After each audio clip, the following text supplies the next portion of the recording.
Hello and welcome to the Pat's Pulpit podcast here. No Pat Lane tonight. He is unfortunately at that game. And it was not a great one. Patriots lose at home to the Chicago Bears 33 to 14. I don't think anything about that game went the way we expected it to go, Barrett. What were your first impressions on that loss? Roller coaster of emotions. You get Mac Jones back, starts the game, immediately goes 3-0.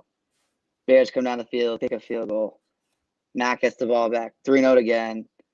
Bears score another touchdown. Now you're down 10-0. Then he throws a horrible interception. And then we get Bailey Zappi back and checks back into the lineup. He leads him down the field, scores a touchdown, gets the ball back, scores another one. We go up, and then the Bears score 23 unanswered. And nothing looked good after that second touchdown. No, the wheels just entirely fell off this bus. I think this was a complete team loss. And I think it says a lot about the state of the team right now that we have a legitimate QB controversy on our hands with a first round pick from last year and a fourth round pick from this year. That's not the lead story here. The Bears come into this game with really a bad offense in all aspects and had their best showing probably in the Justin Fields era, almost 250 rushing yards. Patriots defense did not have an answer all night long. And it kind of looked like the defense had rebounded the last couple of weeks with a couple solid performances against the Lions and the Browns and the running game. Was that just a mirage? I actually think it has a lot to do with Christian Barmore. His absence, clearly it was a huge impact tonight. He draws a lot of double teams, but that's the main thing I could think of. I know Jamie Collins was in the lineup at the start in this game. I don't know if maybe he just looked bad all game, but obviously Bill Belichick struggles against mobile quarterbacks. We saw Justin Fields look like Lamar Jackson tonight. And I kept yelling at the TV in the first half, where's the spy? Where's the spy? And then finally they unleashed in the second half, but it was too late at that point. Yeah. And I think the mobile quarterback thing is a huge part of this. Patriots have allowed 30 plus points twice this season, and it's to Justin Fields and Lamar Jackson, both guys who are more than capable of doing it on their own. And I think part of that, it's tough to guard those guys at all on defense. They're not. It's just ask anybody that's played Lamar Jackson. That's not an easy task, but Fields has looked easy to defend thus far in his career. I think this is the N'Keal Harry revenge game, if you will. I actually thought the Bears tight ends and wide receivers looked really good blocking. I thought the running backs were getting the edge a lot too. And I think Belichick gets made fun of a lot for drafting guys that can block well at receiver, but we saw today why drafting tight ends and receivers that can block can make an impact. Yeah, there was a lot of outside plays, and one that stood out was that Dante Pettis 29-yard rush. The great block by a tight end outside and freed him up for a long run. And a lot of Fields' longest runs of the night were outside runs that he ran behind those tight ends and receivers. So I totally agree with you on that. Yeah, and this brought me back to that Pats 49ers games almost exactly 2 years ago today. Once we hit midnight, it's going to be 2 years ago, where the 49ers came into New England and just kind of did whatever they wanted, stretching the defense horizontally, scored 33 points in that one too, and just possessed the ball all game. Patriots never looked like they were in that one. And this feels like it's kind of been a recurring theme for New England since, I don't know, like 2017. I think back to the opener against the Chiefs in 2017 with Kareem Hunt running all over New England, and the exception of a couple games in 2018, it doesn't feel like they've had answers against really good running teams since then. Yeah, and it's not even like Chicago is one of those powerhouse running teams. Obviously, that's what they look to do, but you would have thought they were like the Nick Chubb Browns. Like last week, they looked great against a team that runs the ball game. And Montgomery and Herbert each had 62 yards. Fields had 82 yards, and I don't know. Lawrence Guy obviously came back off of an injury. Maybe he was just a step slower tonight. The Barmore injury. It is a recurring theme, and it seems that they give up a game like this or a couple games each year, where they give up 200 plus on the ground, and they just have absolutely no answers. And then that just sets up the whole offense. I mean, we saw a lot of wide open Bears receivers on third down tonight too, as well. Yeah. And that was part of the problem, the rushing attack. Yeah, the Bears tied their highest total of the season for third down conversions in a game. They tied that in the first half, and then broke that like only a couple of plays into the second half, and that's just a horrible situational defense too. And you mentioned the mobile quarterback thing. I think it all comes down to that. And Fields had a good day. He made some nice throws in there too. It might have been his best game of his career. Yeah, I would agree with that. And I mean, I think they always talk about how football is won and lost in the trenches. The Patriots got killed on the line of scrimmage today, and it was not just when the defense was out there. I think it was when the offense was out there too. I mean, you had Isaiah Wynn finally not out there. Trent Brown fills his role as the guy who can commit all the penalties on offense, and that kind of set the tone right off the bat. Yeah, and we kind of saw Cole Strange have his first couple big mistakes this year. He missed up a blitz pickup on Roquan Smith that ended up in a big sack, and then he got called for the holding near the end of the game. But the left side struggled tonight for sure, and we didn't notice Marcus Cannon tonight really, so I don't know if that's a good thing or a bad thing. But the offensive line got beat tonight by a defensive line that isn't that impressive. Yeah, and this is, I mean, the Bears have been truly abysmal against the run this year, and the Patriots totaled 70 yards on the ground. For at the half, their leading rusher was Mac Jones. I thought we might have a situation here where you're just going to run Bailey Zappi, Mac Jones, dual quarterback, and let them run. I don't know if that's the answer here. But Ramondre Stevenson, 11 carries for 39 yards. Damian Harris, 3 for 8 yards. I mean, that's not what you expect in this game. That's not going to get it done. These guys could not move the chains. And with 243 yards rushing to 70, I think that tells the story of this game right there. Yeah, big, massive difference in time of possession. And I was actually kind of surprised that Damian Harris only had 3 carries. I figured they'd ease him back in, but I would have liked to see him maybe a little bit more, maybe a couple more opportunities to say maybe if he could get something going. I know Stevenson had the touchdown and he had a couple nice receiving plays, but I would have liked to see Harris a little bit more tonight because I always think he runs the ball hard and maybe he starts averaging 4 or 5 carries per attempt and things change a little bit. Yeah. Well, I mean, I think one of the issues there is the offense is only on the field for 48 plays the entire game. They're barely out there. And the 2 touchdown drives came on 3 plays and 4 plays. It's just not a lot of looks to go around for anybody. Yeah, I completely agree. And it felt like it was either a 3-out or those 2 touchdowns. That's really what it felt like all day. Yep. And it's just not great. And I think you kind of set the tone right off the bat.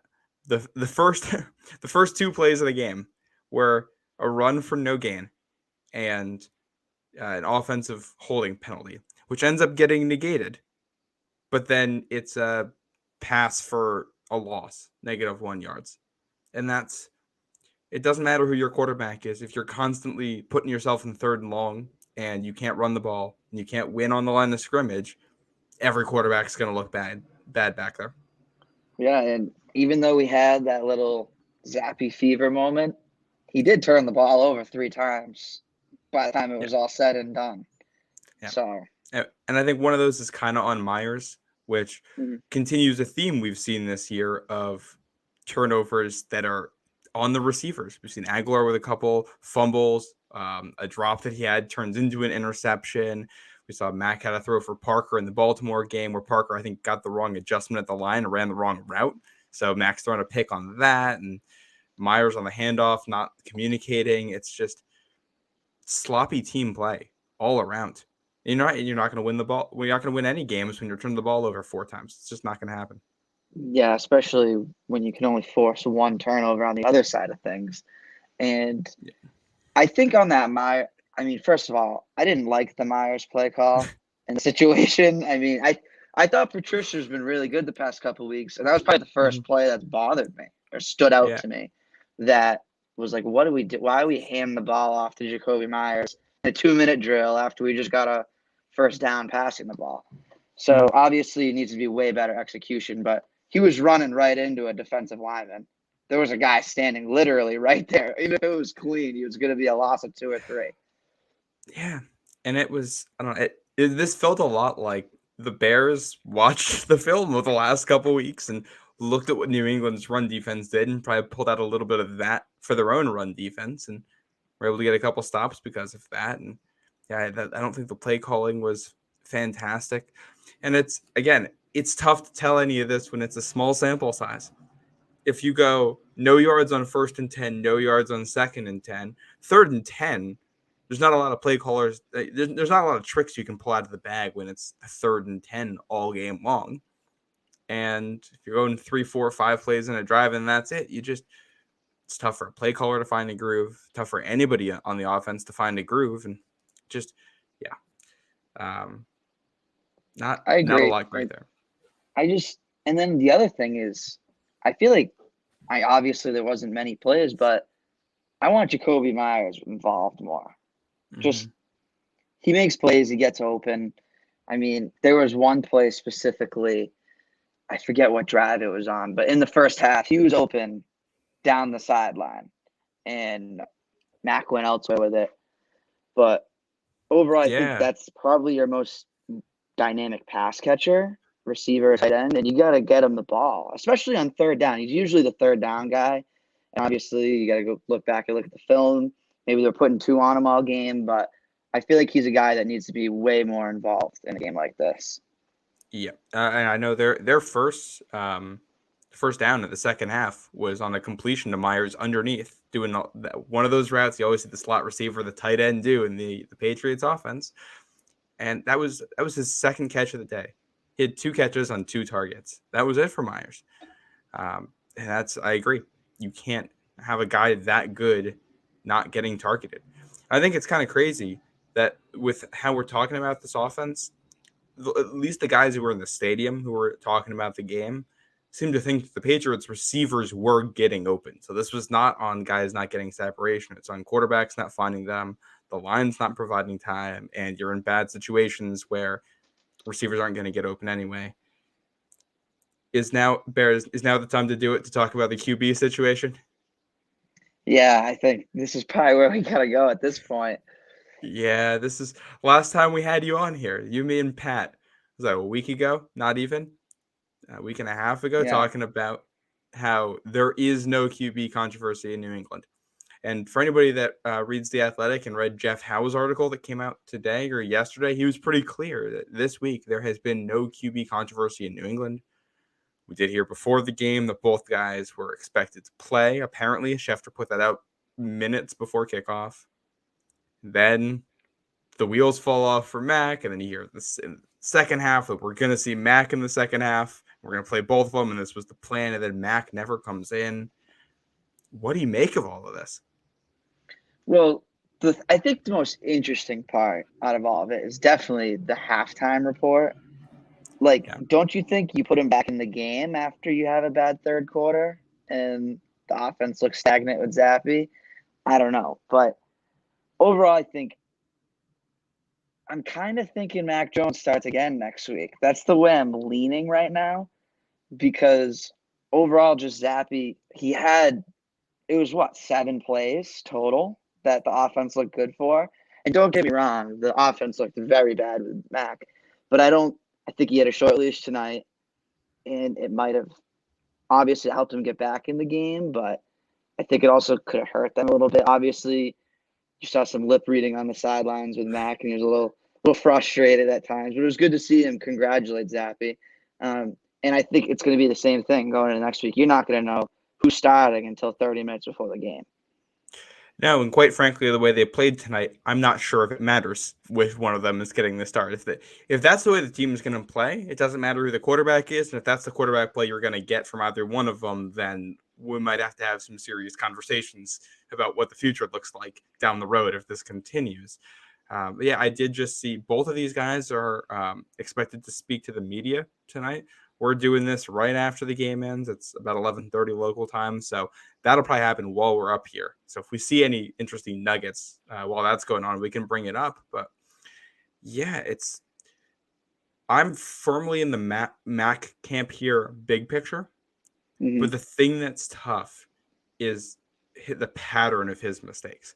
I don't mind if you keep messing up, but you're learning and you're growing. But this is like 8 or 9 starts in a row with him where he's just kind of chucking the ball downfield and not looking at defenders and just not seeing the field well. And you can't have that. Like I don't care if you're aggressive. I like that Mac's aggressive, but you can't be reckless. And he seems to kind of make a decision and then he's just going to stick with it. I mean, and we saw that in the Baltimore game where he's throwing it to a guy sitting right underneath.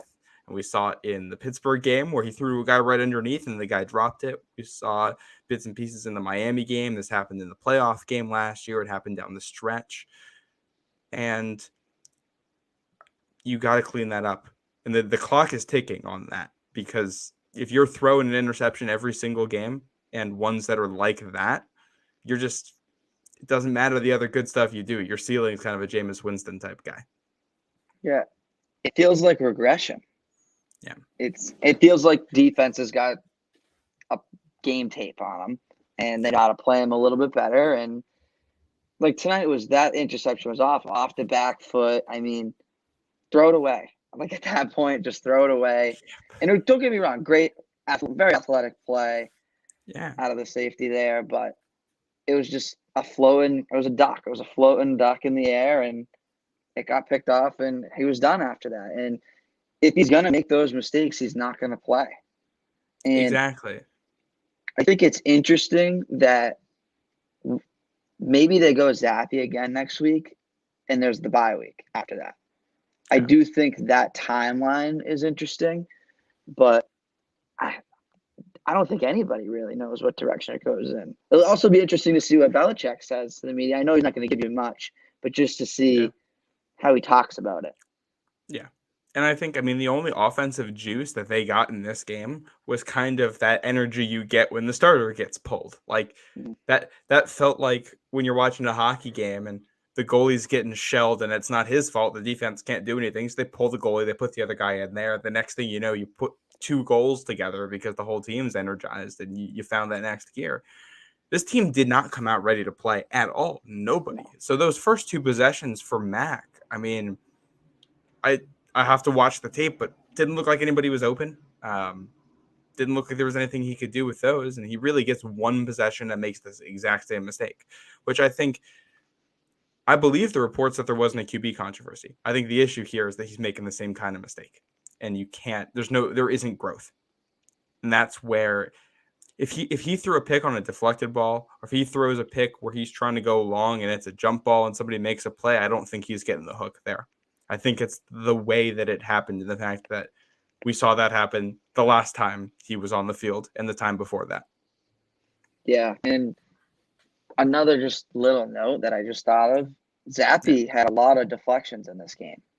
Mm-hmm. So that's something that's very concerning if you're thinking about the whole outlook of it all.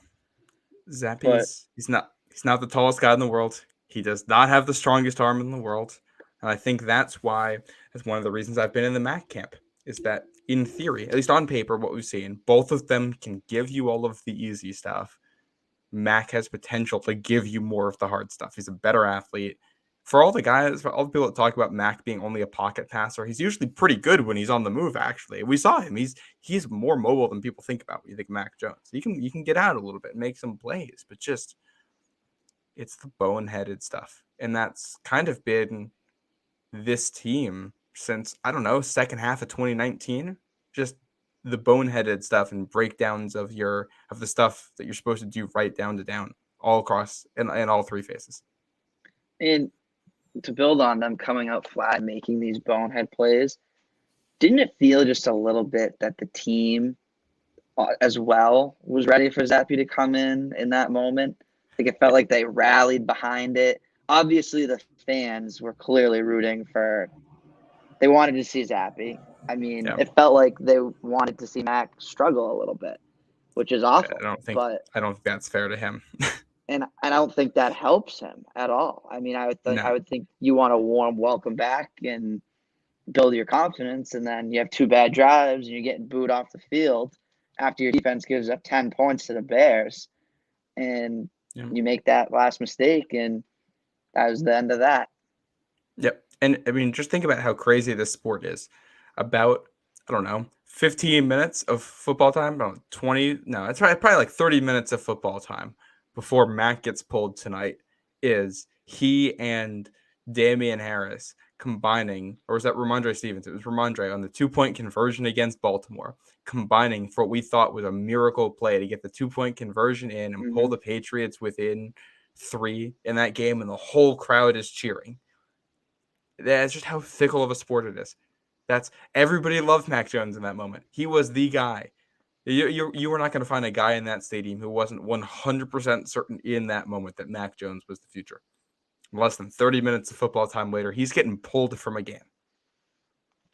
Yeah, it is crazy, and obviously Pat was there tonight, and I wish I could hear his reaction to it all, but I'm gonna have to talk to him later. based off a couple people that I know that were in the building, just friends of mine, it seemed like every fan wanted Zappy to play tonight. From the get-go, they were looking for Mac to fail, which isn't fair to him. Especially, I mean, he had a great rookie season. He had some concerns at the end of the year, but it's the mistakes that I think Patriots fans are sick of, and that's the issue. Yeah, that's it right there. And you're right; it isn't fair to him. But it's also it's the way this whole thing goes. It's just it's the nature of sports. I had messaged somebody this morning saying, well, at least there is some merit to giving Mac an extra week, so his first game back is on the road, so he doesn't have to hear a Zappy chants if things start going poorly. And I was kind of joking when I said it, just a little bit. There was a lot more truth to that statement than I thought that there was going to be. Yeah, I mean, it was like they were hungry for it. They were like it was like an aggressive. It's in ever since 2001. That is part of the sports ethos of Boston, right there. It's after the Brady Bledsoe thing. I mean, think about when Jimmy comes in and plays well a little bit in 2016 when Brady's out. There's all kinds of. I remember some of the talk about, is Jimmy going to be the guy going forward? Is he the next one? Is he going to jump Brady here? You go back to 2020, and the whole year everybody's waiting for Stidham. It's got to be Stidham.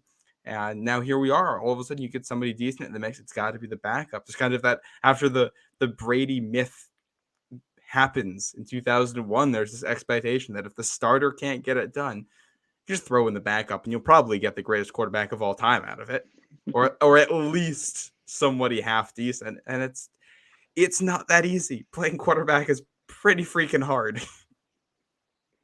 Yeah, and it's going to be really interesting to see what they go with on the road next week. Because I honestly think they go back to Mac Jones after just the way that Zappy played in the second half. I just think it was ugly, and the team didn't seem as rallied and spirited as they were in the first half when he came in.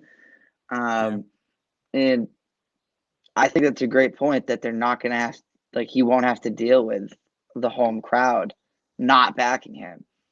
And the other thing is, if he goes into New York next week, and let's say he does start and he gets a win, does he come back off the bye and everyone forgets this ever happened?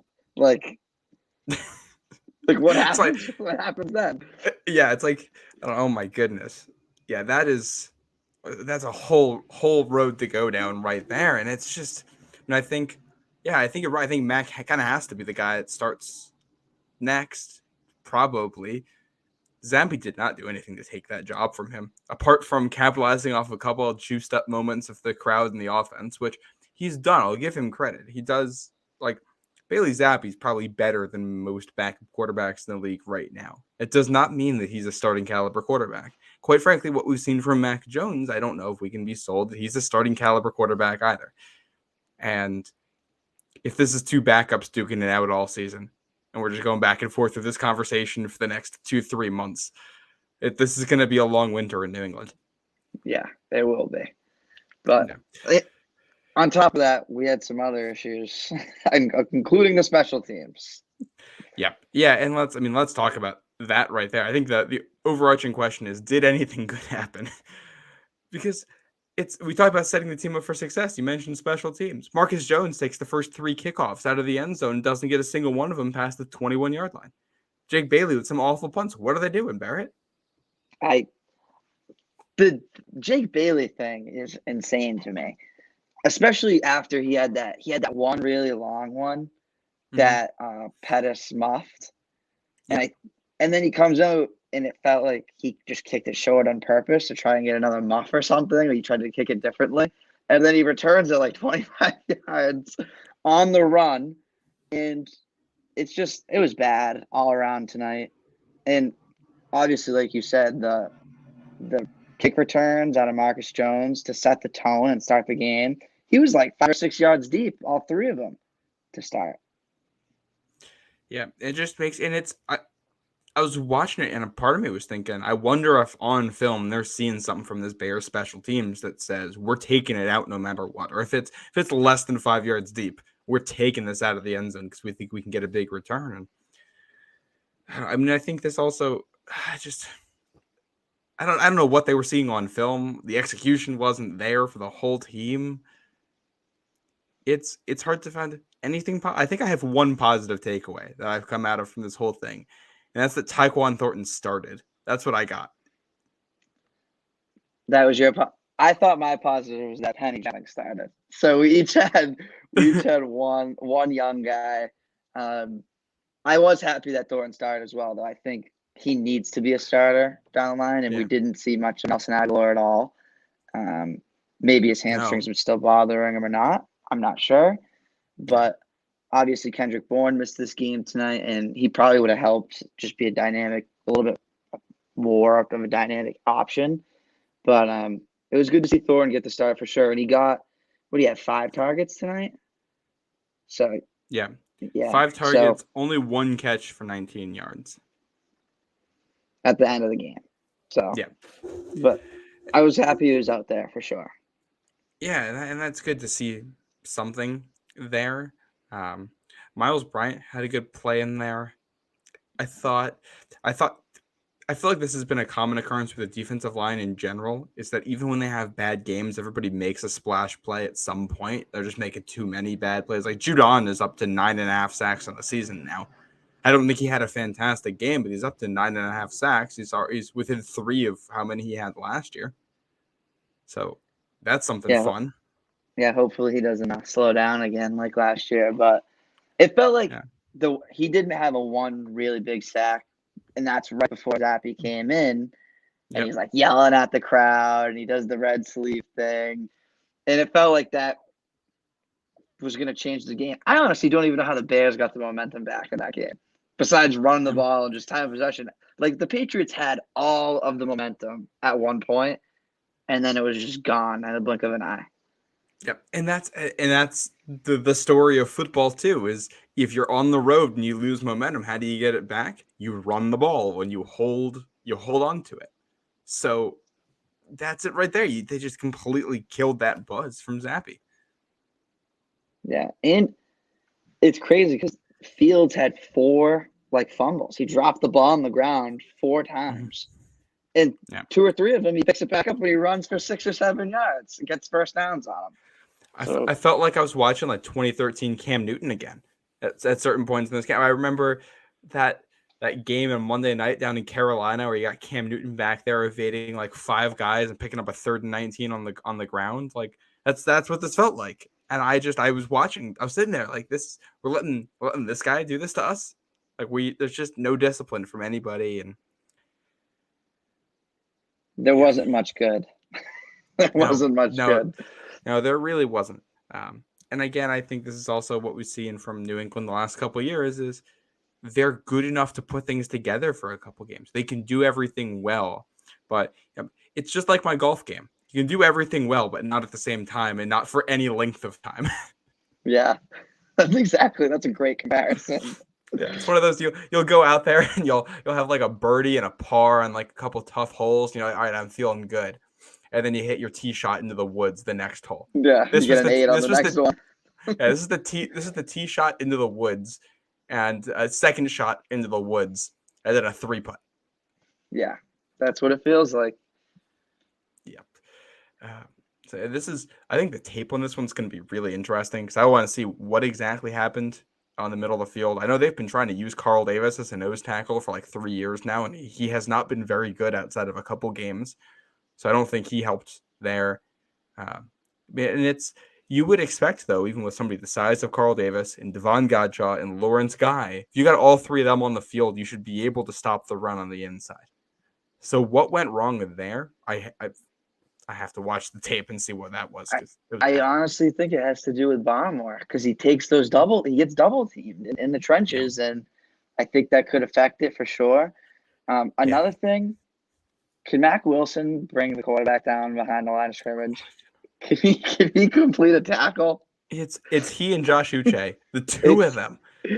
There is, oh my god. Like if you're a quarterback and either one of those guys has a free rush on you, you have to feel so confident at this point. Yeah, like there is no better place to be as an NFL quarterback than with Mac Wilson or Josh Uche coming at you full speed. It happened a couple times tonight, and I was just like, I was just waiting for him to make the play, and he just never did. And you know exactly what's going to happen before it happens too. You feel like you're watching it. You're watching this the car accident in slow motion. Yeah.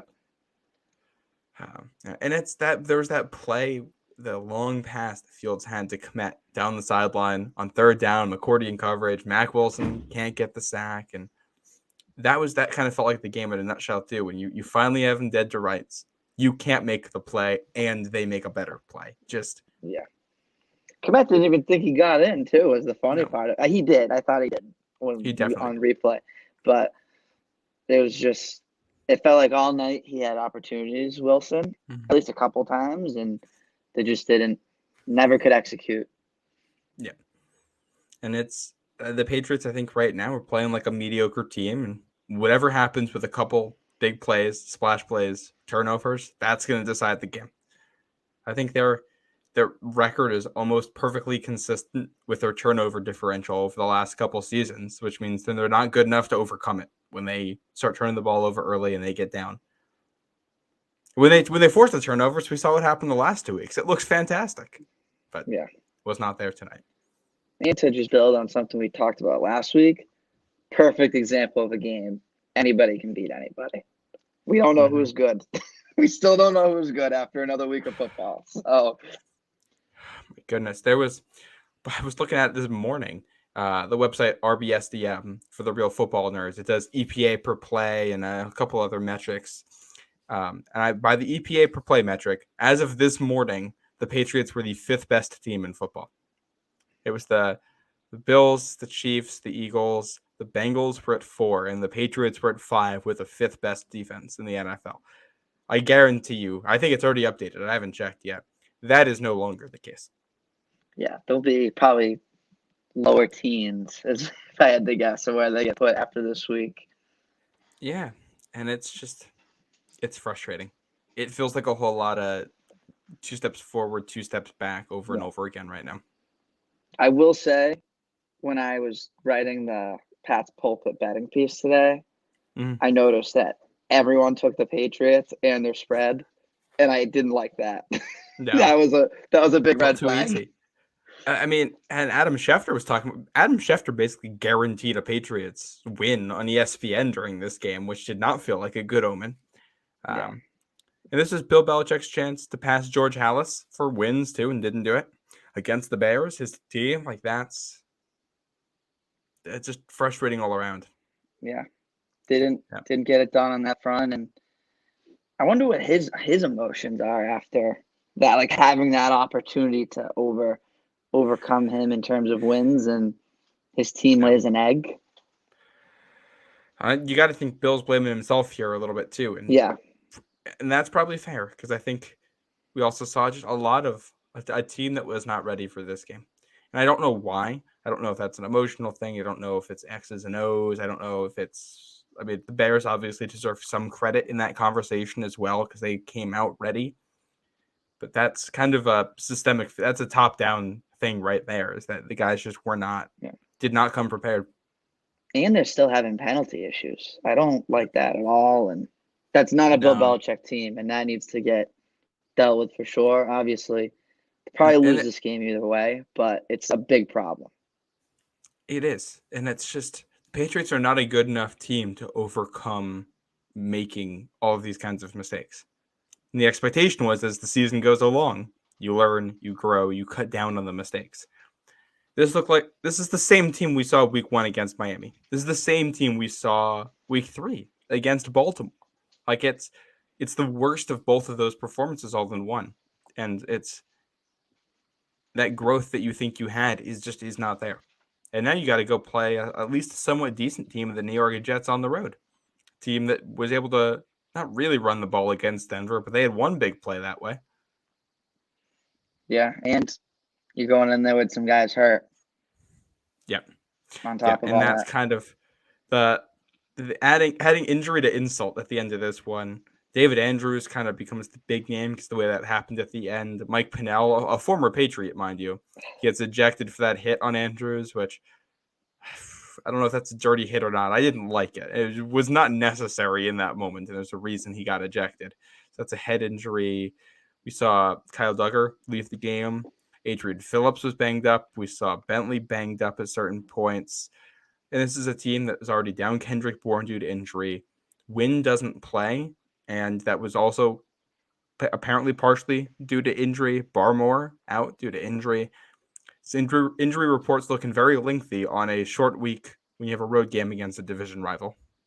Yeah, and the Jets had some big injuries this week as well with Breece Hall and Elijah Barrett Tucker. But this week, the Bears came in with a clean injury report, and the Patriots had a 2-page one.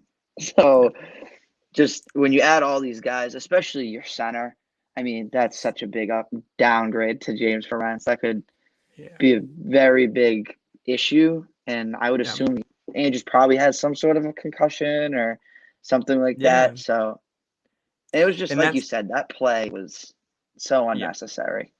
Yeah.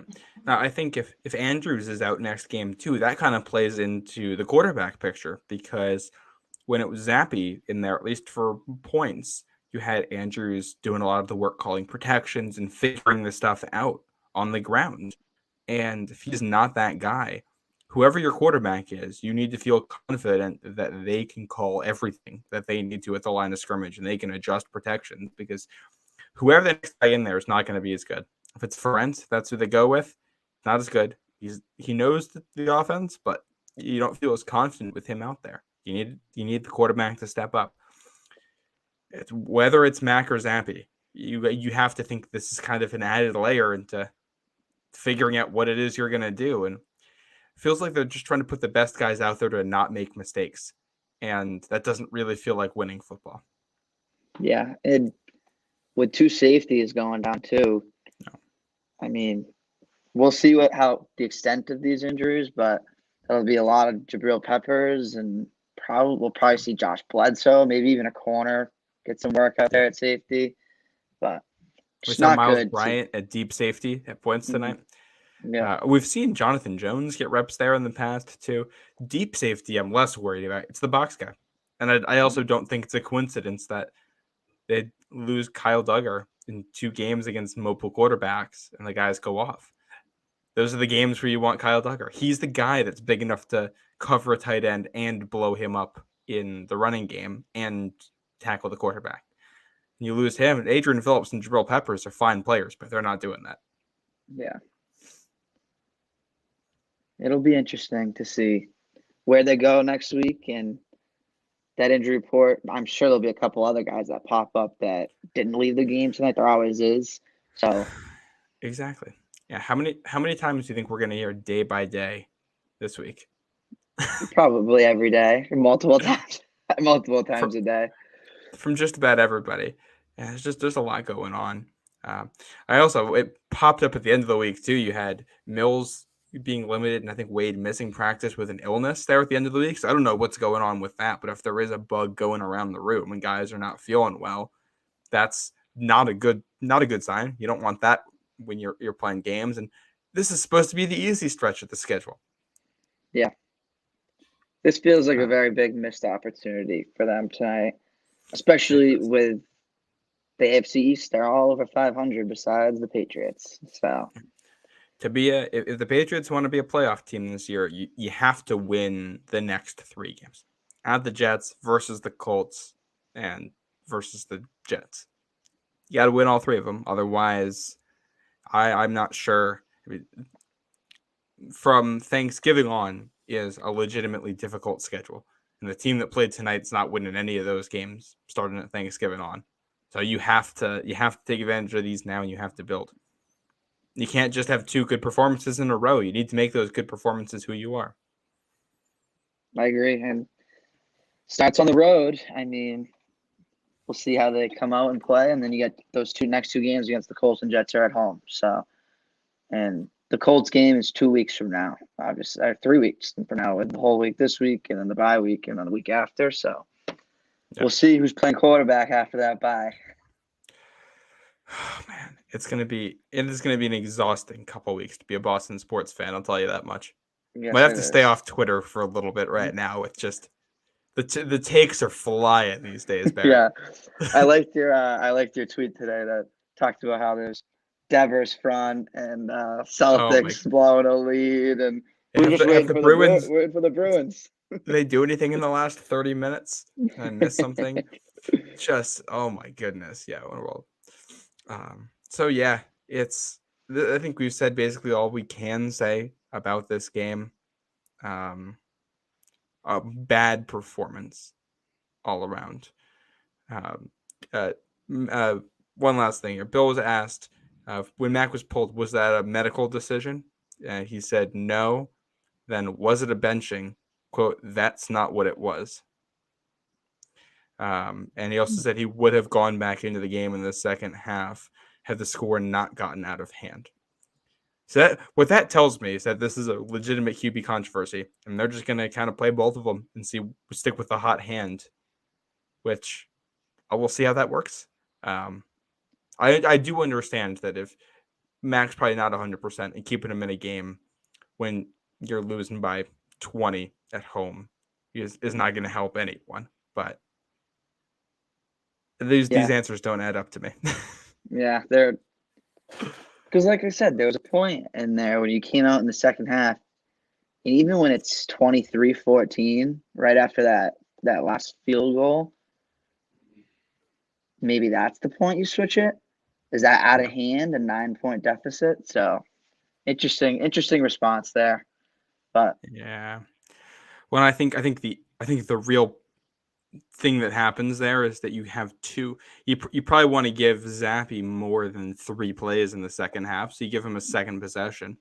You got 3 and out twice, and the Bears go field goal, touchdown to start the second half. At that point, it's 33-14 when you get the ball back. So if you have 2 quarterbacks, you have no quarterbacks. That's what they say. Yeah. Everyone says 2 quarterbacks is a good thing. That doesn't seem like a good thing right now. Not after this one. No. Is the Patriots Pro Shop doing like any exchanges on Mac or Zappe jerseys? They may have to. They might. Yeah. I'm feeling good with my Judon jersey over here. I'll tell you that much. Yeah, I didn't put the Mac jersey on for this one. I left that hanging up. Are you the reason, Barrett? I didn't wear it tonight. I was superstitious. I didn't wear it. I was worried that things. Usually when I wear it, we lose. So I didn't wear it tonight, and it didn't work. So none of the superstitions are working this year. At least if there's one that's where I haven't found it yet. Yeah, I haven't either, honestly. Yeah, not a lot of good right now. Patriots are under 500. It's 3-4 on the season, which I believe is actually exactly where they were at this point last year. So we've seen this before. Yeah, they were 3-4 at this point last year. Just this was the 54-13 win over the New York Jets that got them from 2-4 to 3-4. So kind of the not the same path to get to that record, but they were here last year. So obviously something that they can overcome and have done with a similar group of guys out there. But You don't want to be under 500 at this point in the season. Season's not over, but it is if you keep playing like they did tonight. Yeah, and maybe you turn the tides against the Jets again. We'll see. That could be a good omen. Hey, I saw some stat earlier about how Zach Wilson's something like 5 for 31 passing in some kind of true passing situation or something this year when asked to push the ball down the field. And if he's throwing like that, we may have a Sam Darnold ghosts game again, which that's always good for the ego right there. That's a morale boost. Yeah. So, yeah. And the Patriots are now, they've lost their last 3 games wearing silver pants. Interesting. Yeah. Interesting. I'm a huge fan. I thought they looked great tonight. But we may not see them again for a long, long time after this performance. That's for sure. We're the Reds. We're the Reds. We're the Reds. You know what I love the red uniforms. I've always thought it's truly bizarre that the Patriots, a team named after the Minutemen who fought against the Redcoats, have made red their primary color.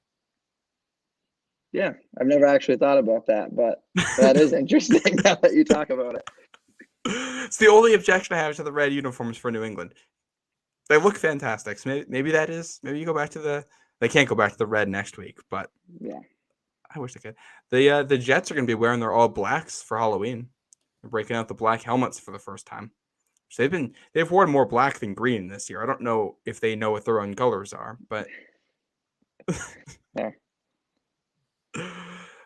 yeah, we've reached the section of the show where we're talking about football uniforms. That pretty much tells you that we've run out of things to say on this one. Any last words before we wrap up, Barrett? Nope. Just been an interesting week in the media, so look forward to it. That it will be. That's Barrett Hodgson. I'm Matt St. Jean. This has been our instant reactions to the Patriots' home loss, 33-14 to the Chicago Bears.